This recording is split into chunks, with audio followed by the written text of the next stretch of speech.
Captain Amanda Blake felt the ship shake violently as another blast hit the hull. She gripped her command chair tighter and shouted orders to her crew over the screaming alarms. The enemy vessels surrounded them like hungry wolves, circling wounded prey. Their advanced weapons tore through the human ship's defenses with terrifying ease. The bridge lights flickered and sparks flew from damaged consoles. Amanda's second officer, Lieutenant Kate Miller, rushed to her side with a damage report. The news was not good. Their main engines were failing, life support was down to emergency power, and the weapon systems had completely shut down. They were dead in space with nowhere to run. Amanda looked at the main screen showing the alien attackers. These were not the peaceful Celestians she had read about in the briefings. These ships bore the dark markings of the Vorthan Empire, a race known for taking prisoners and selling them as slaves across the galaxy. The Vorthans showed no mercy to any species they considered weak, and humans had just entered their territory for the first time. The communication system crackled to life, and a harsh voice spoke in broken human language. The Vorthan commander demanded their immediate surrender. He promised that cooperation would mean quick deaths while resistance would lead to something much worse. Amanda felt her crew's eyes on her, waiting for orders that could save or doom them all. Before Amanda could respond, the ship shuddered again, but this time it felt different. The attack had stopped and new ships appeared on their sensors. These vessels were elegant and beautiful, made of what looked like living crystal that pulsed with soft light. The Celestian royal fleet had arrived, and they moved between the human ship and the Vorthan attackers.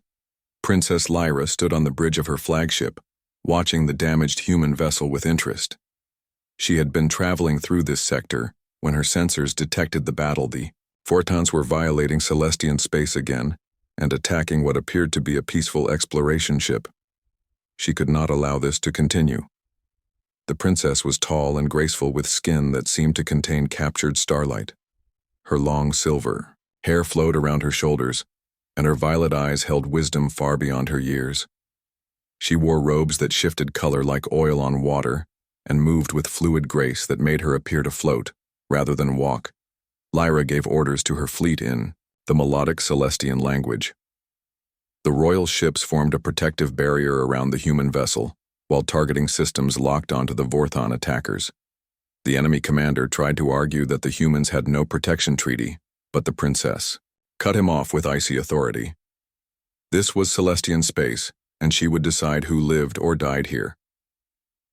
The Vorthan ships retreated rather than face the superior Celestian technology, but their commander sent a final message promising that this was not over. The humans would be found again, and next time there would be no rescue. The transmission ended with cruel laughter that made everyone on both ships feel cold. Princess Lyra ordered her engineering teams to board the human ship and assess the damage. She wanted to meet these new species that had somehow wandered into the most dangerous part of the galaxy. The reports from her scouts described humans as primitive but brave, showing remarkable courage even when facing certain death. Amanda prepared to meet the alien princess who had saved their lives. She had studied Celestian culture during her training and knew that first impressions were extremely important to their society. The princess would judge not just Amanda, but all of humanity based on this encounter. The airlock opened and Princess Lyra stepped aboard the human ship, followed by her guards and technical staff. Amanda immediately noticed how the aliens moved with perfect coordination, as if they shared some invisible connection. The princess herself was breathtaking in a way that made Amanda forget to breathe for a moment. Lyra approached Amanda with measured steps, studying the human captain with curious eyes. She had never seen a human before and found their appearance both familiar and strange. They looked similar to Celestians but lacked the inner light that made her people glow. The princess wondered if humans could communicate through touch as her species did. Amanda stepped forward and offered a formal bow which seemed to please the Princess Lyra, returned the gesture but in the flowing Celestian style that looked like a dance. The language barrier would make communication difficult, but both women seemed determined to bridge the gap between their species.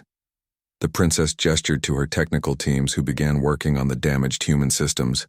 Their tools seemed to work like magic, repairing circuits and restoring power with crystalline devices that hummed with energy. Amanda watched In amazement as her ship came back to life under the alien technology, Lyra tried to speak in the human language, but her words came out broken and unclear.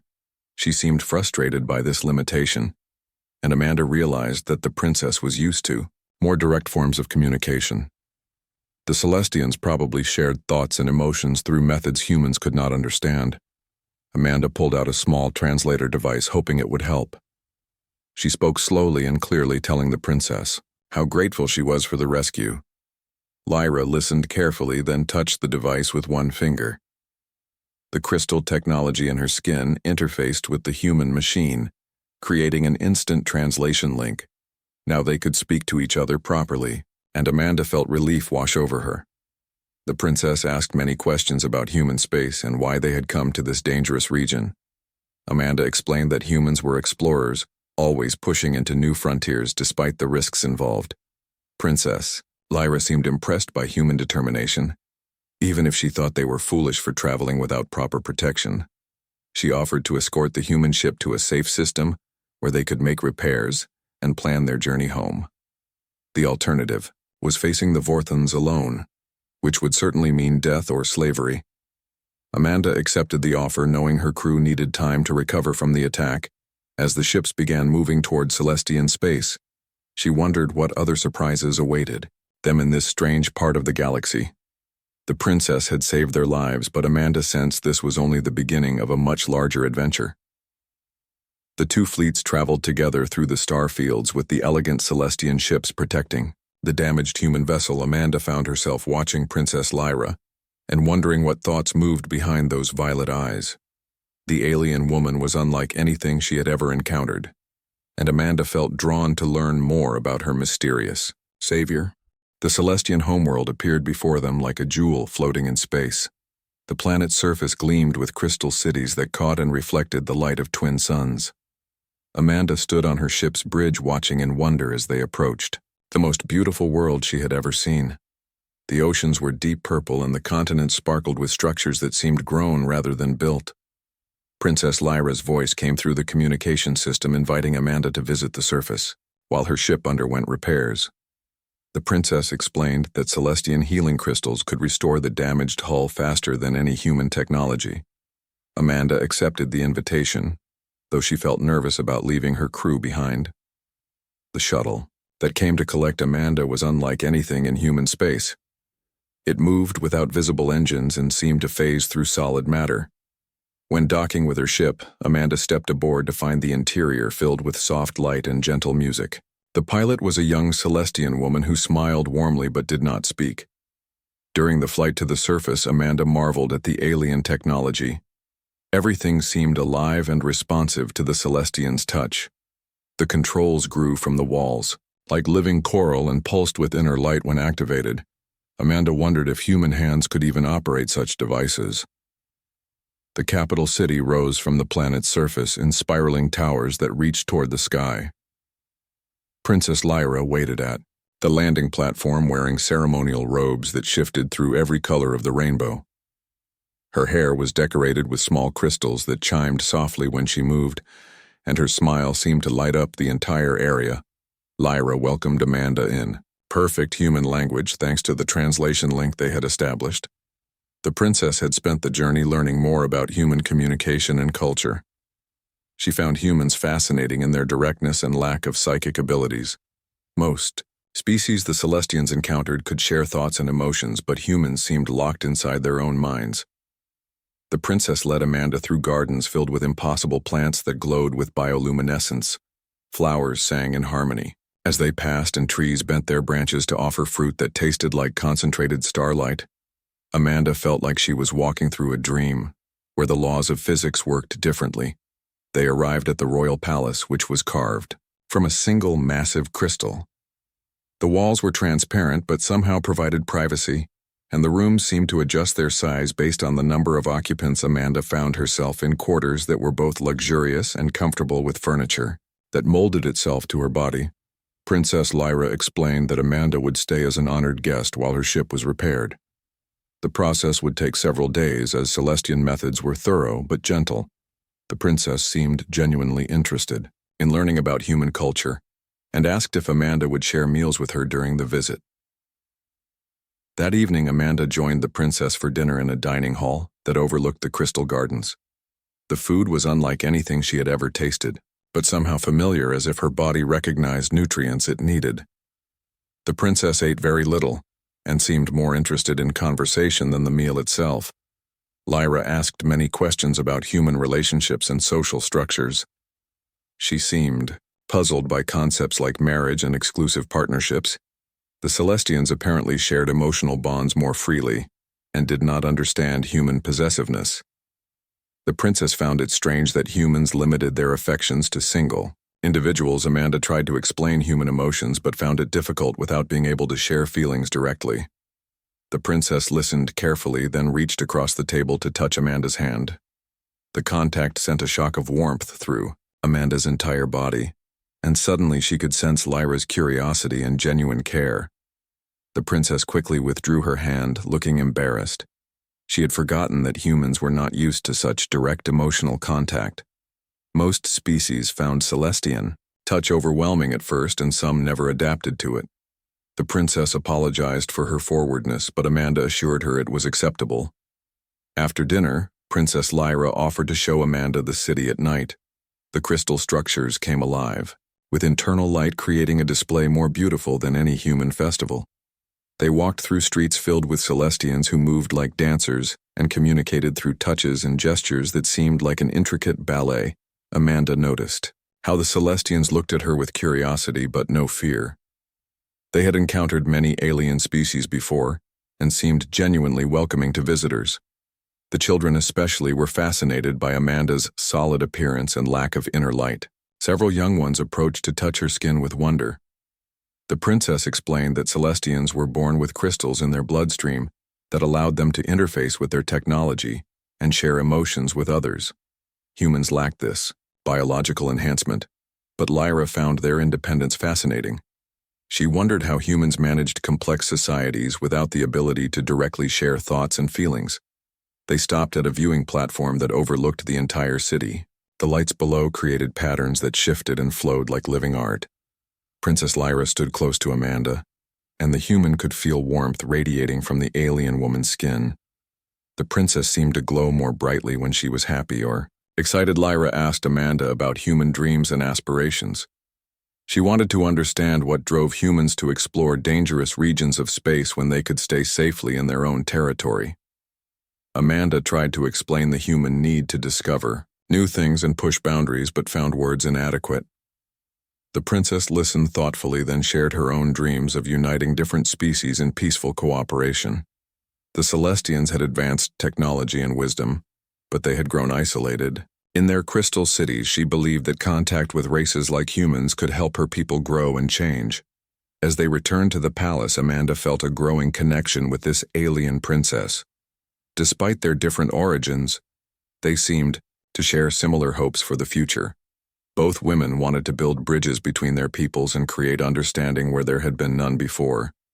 Princess Lyra walked Amanda to her quarters and hesitated at the door. She seemed to want to say something important but was struggling with the translation. The princess finally touched Amanda's hand again, and this time the human felt a complex mix of emotions, including loneliness, gratitude, and something that might have been attraction. Amanda was surprised by the intensity of feelings flowing from the alien woman. She had not realized that the seemingly confident princess felt isolated by her royal position. Most Celestians treated Lyra with formal respect, but few offered genuine friendship. The princess craved real connection with someone who saw her as more than just a title. The moment stretched between them, filled with possibilities that neither woman fully understood. Amanda felt drawn to this beautiful alien being, but worried about the complications such feelings might create. The princess seemed to share her uncertainty, but also her hope that something meaningful was beginning to form between them. They said goodnight reluctantly, and Amanda spent hours staring out her crystal windows at the glowing city below. She wondered if her feelings were real or simply the result of being in such a strange and beautiful place. The princess had saved her life and shown her wonders beyond imagination. But was that enough? Foundation for something deeper. Meanwhile, Princess Lyra stood on her own balcony, thinking about the human captain who had appeared so unexpectedly in her life. Amanda was unlike anyone she had ever met, and the princess found herself drawn to the human strength and determination. She wondered if these new feelings were wise or dangerous for both their peoples. Amanda woke to find Princess Lyra waiting in her quarters with a worried expression. The translation device between them crackled with urgent energy as the princess explained that Vorthan ships had been detected near the system border. They were not attacking but seemed to be watching and waiting for something. The princess had received reports from her scout ships that a large Vorthan fleet was gathering just outside Celestian space. Their movements suggested they were planning something significant, and Lyra feared they might be targeting Amanda's ship when it tried to leave. The Vorthans never forgot an enemy, and rarely gave up their prey. Amanda felt her heart sink as she realized her presence was putting the Celestians in danger. The princess assured her that the royal fleet could handle any Vorthan attack, but Amanda knew that wars had started over smaller incidents. She suggested that her ship should leave immediately to avoid causing problems. Princess Lyra refused to consider this option. The human ship was still being repaired and would be defenseless if attacked before reaching friendly space. The princess had given her word that Amanda would be protected, and Celestian honor demanded that promises be kept, even at great cost. She would not allow the Vorthans to harm her guest. The two women walked through the palace corridors discussing possible solutions. Amanda noticed how other Celestians watched their princess with obvious concern. The royal court was clearly worried about the growing tension with the Vorthans, and some seemed to blame the human presence for the current crisis. In the strategy room, Princess Lyra showed Amanda holographic displays of ship positions and fleet movements. The Vorthan forces were indeed impressive, with hundreds of vessels arranged in attack formations. Their technology was inferior to Celestian ships, but they made up for this with sheer numbers and brutal tactics. Amanda studied the tactical displays. With professional interest, she had fought space battles before and could see several weaknesses in the Vorthan formation. Their commanders relied too heavily on frontal assaults and seemed unfamiliar with the defensive capabilities of Celestian crystal technology. The princess asked for Amanda's military opinion about the situation. The human captain pointed out that the Vorthans were probably waiting for reinforcements before making their move. They wanted to ensure overwhelming superiority before challenging the royal fleet. This gave the Celestians time to prepare their own countermeasures. Lyra seemed impressed by Amanda's tactical knowledge. Most Celestians were peaceful by nature and relied on their advanced technology rather than military strategy. The princess realized that human combat experience could be valuable in the coming confrontation. She asked Amanda to help plan the defense of the system. Working together on the strategic problem brought the two women closer than before. They spent hours analyzing enemy movements and discussing possible responses. Amanda found herself admiring the princess's intelligence and dedication, while Lyra appreciated the human's practical approach to complex problems. During a break in their planning, Princess Lyra took Amanda to the palace observatory, where massive crystals focused starlight into detailed images of distant space.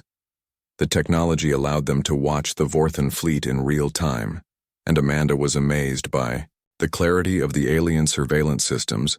As they observed the enemy ships, the princess moved closer to Amanda until their shoulders were touching. The human could feel warmth radiating from the alien woman's skin, and noticed how Lyra's internal light grew brighter when she was concentrating. The princess seemed unaware of her effect on Amanda's pulse rate. Amanda found herself studying Lyra's profile as the princess watched the stars. Her alien beauty was both exotic and somehow familiar, as if Amanda's mind was adapting to recognize new forms of attractiveness.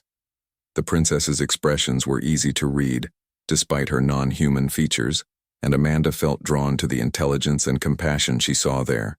Princess Lyra turned to find Amanda looking at her, and for a moment they simply stared into each other's eyes. The translation device was silent, but communication seemed to flow between them anyway. Amanda felt her heart racing while the princess's light patterns shifted to warmer colors that might have indicated emotional arousal. The moment was interrupted by an urgent communication from the fleet commander. More Vorthan ships had arrived, and they were beginning to move into aggressive positions. The waiting period was over and battle seemed inevitable. Within hours, Princess Lyra immediately returned to command mode, but Amanda caught a glimpse of regret in her violet eyes in the command center. The princess coordinated with her fleet commanders while Amanda provided tactical advice from her own military experience. The Celestian ships were repositioning to take advantage of their technological superiority while avoiding the kind of massed assault that played to Vorthon's strengths. Amanda watched Princess Lyra command her forces with growing respect. The alien woman combined compassionate leadership with tactical brilliance, issuing orders that protected her people while maintaining strategic advantage. Her crew responded to her commands with obvious devotion and trust as the battle approached. Amanda realized she wanted to join the fight despite having no ship of her own. She asked the princess if there was any way she could help in the coming engagement. Lyra seemed touched by the offer, but explained that human technology was incompatible with Celestian systems. The princess did have another idea, though. She could temporarily link Amanda's mind to the Celestian battle network through a crystal interface. This would allow Amanda to coordinate with the fleet and provide tactical guidance in real time. The process had never been attempted with a human before and carried unknown risks. Amanda agreed to try the mental link despite the dangers involved. She trusted Princess Lyra completely and wanted to help defend the people who had shown her such kindness. The princess led her to a special chamber filled with resonating crystals that hummed with psychic energy. Lyra placed a small crystal pendant around Amanda's neck and warned her that the initial connection might be overwhelming. Most alien minds could not handle direct contact with Celestian thought patterns, but the princess believed Amanda was strong enough to survive the process. The moment the crystal activated, Amanda felt her consciousness expand beyond her own body. She could sense the thoughts and emotions of every Celestian in the fleet, along with their hopes, fears, and determination to protect their world. The experience was both terrifying and exhilarating, as Amanda realized she was sharing the collective mind of an entire species. Princess Lyra's presence stood out clearly in the mental network, like a beacon of calm authority. The princess guided Amanda through the initial shock of psychic contact, teaching her how to focus on individual connections rather than being overwhelmed by the mass of alien thoughts. Through the link, Amanda could see the tactical situation more clearly than any display screen could show. She felt the positions of friendly and enemy ships as if they were extensions of her own body. The Celestian fleet moved with perfect coordination, guided by shared awareness and unified purpose. The Vorthon attack began with massive volleys of energy weapons that lit up space like deadly fireworks. The Celestian ships responded with crystal-based defenses that deflected most of the incoming fire, while their own weapons carved through enemy formations with surgical precision. Amanda found herself directing parts of the battle through pure thought, sending tactical suggestions directly to ship commanders who implemented her strategies without question. The human perspective on warfare combined with Celestian technology created devastating effectiveness.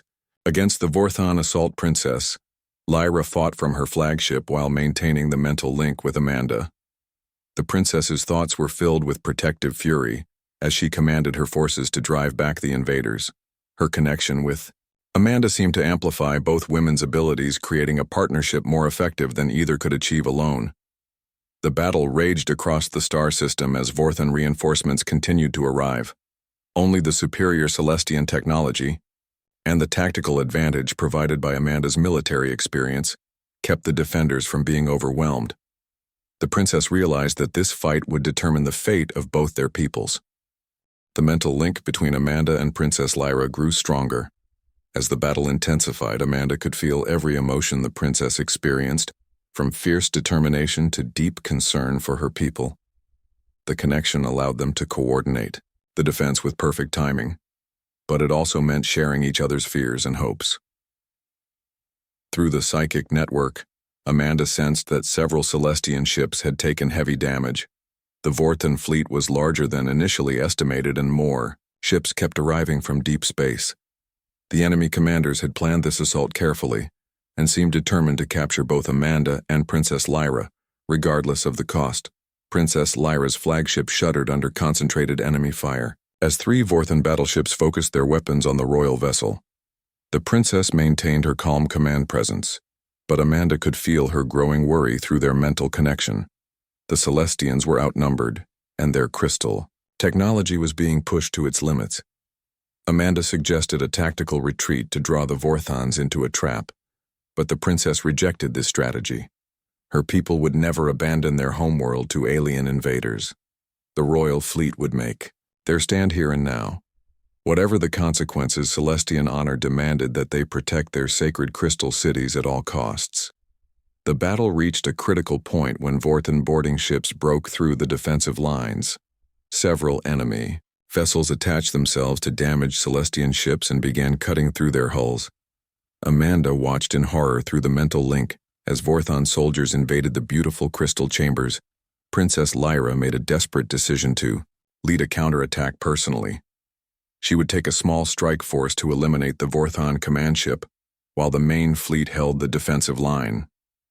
Amanda felt the princess's resolve through their connection, but also sensed her fear that this might be their final moment together. The princess prepared to sever the mental link to protect Amanda from sharing her fate if the mission failed. But Amanda refused to let go of their connection.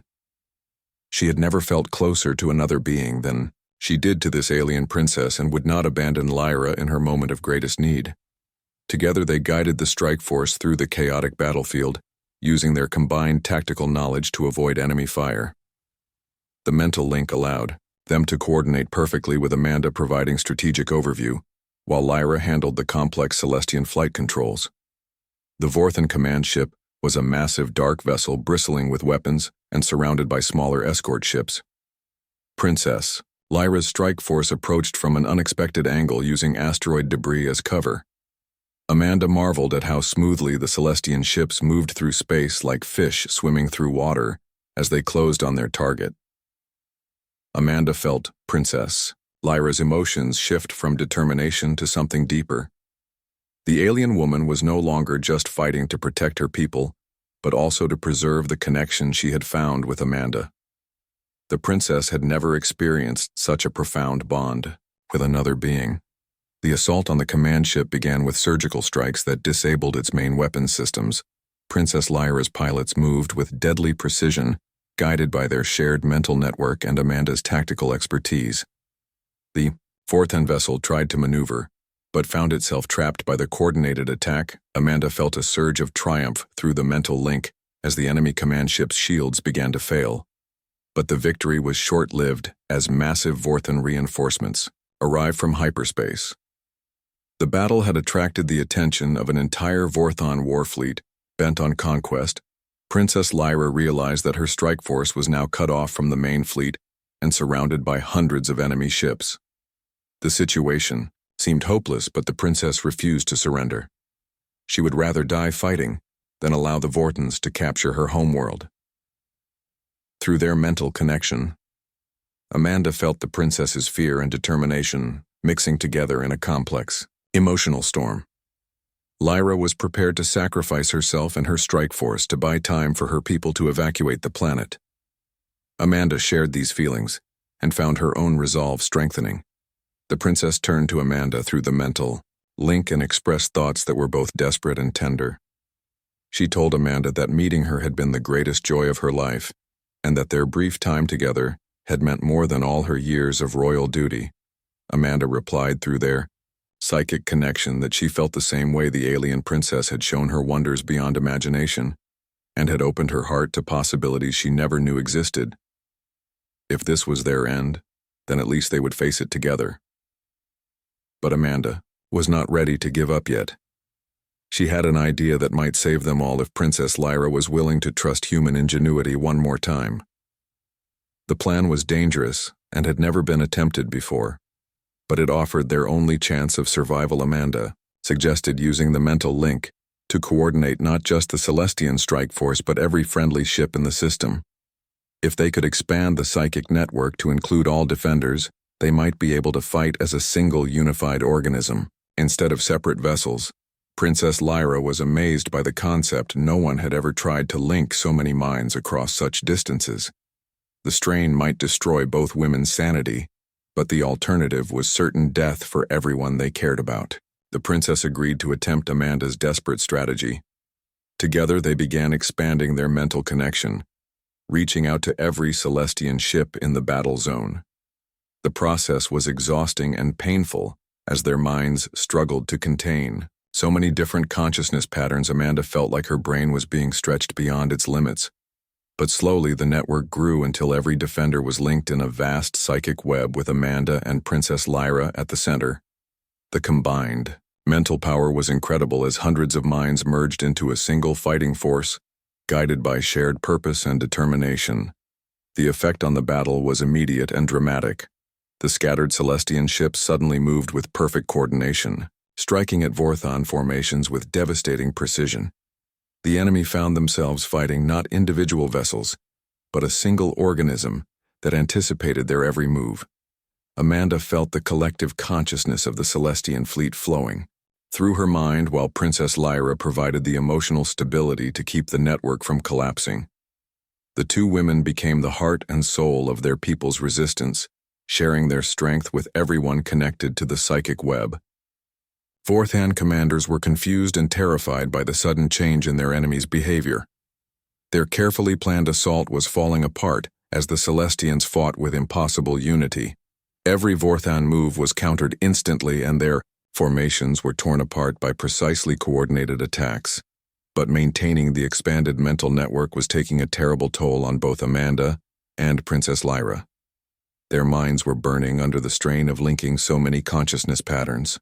The princess warned Amanda that they might not survive the effort much longer. Amanda felt her sanity beginning to fray at the edges as alien thoughts and emotions flooded her human brain. But she held on through sheer determination and her connection to Princess Lyra. The alien woman's presence in her mind was like an anchor keeping her from being swept away by the psychic storm. The battle reached its climax as the unified Celestian fleet drove deep into the Vorthon formations. The enemy ships began retreating in disorder as their commanders realized they were facing something beyond their understanding. The invasion was failing, but at what cost to the defenders? The Vorthon fleet commander made one final desperate attempt to salvage his mission by targeting the planet's surface with planet-killing weapons. If he could not conquer the Celestian homeworld, he would destroy it and eliminate the threat their technology posed to Vorthon expansion.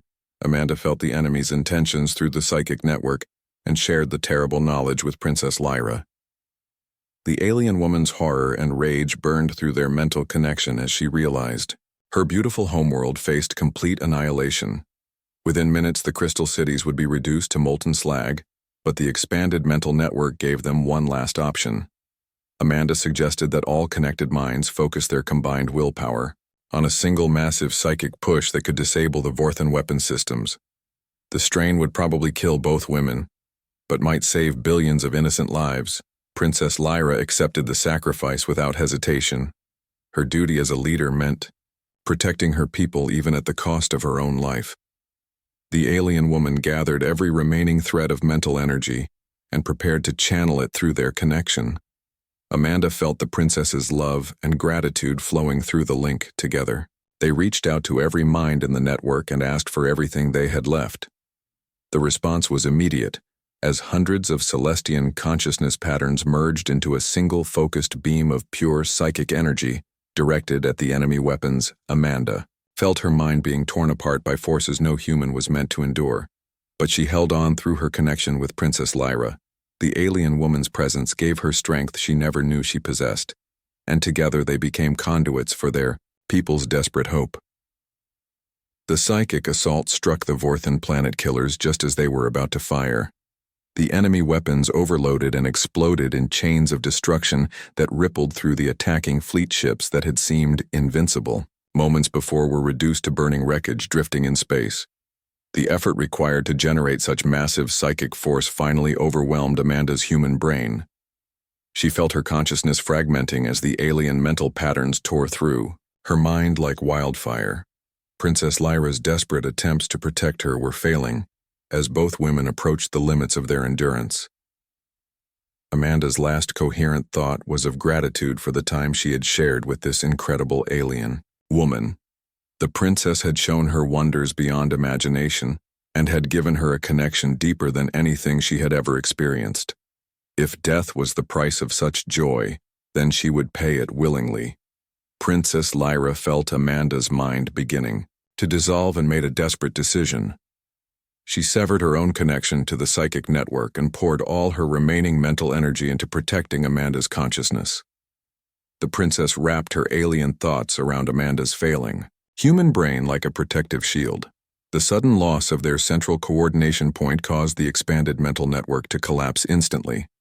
Every Celestian ship found itself fighting independently again, but the damage to the Vorthon fleet was already done.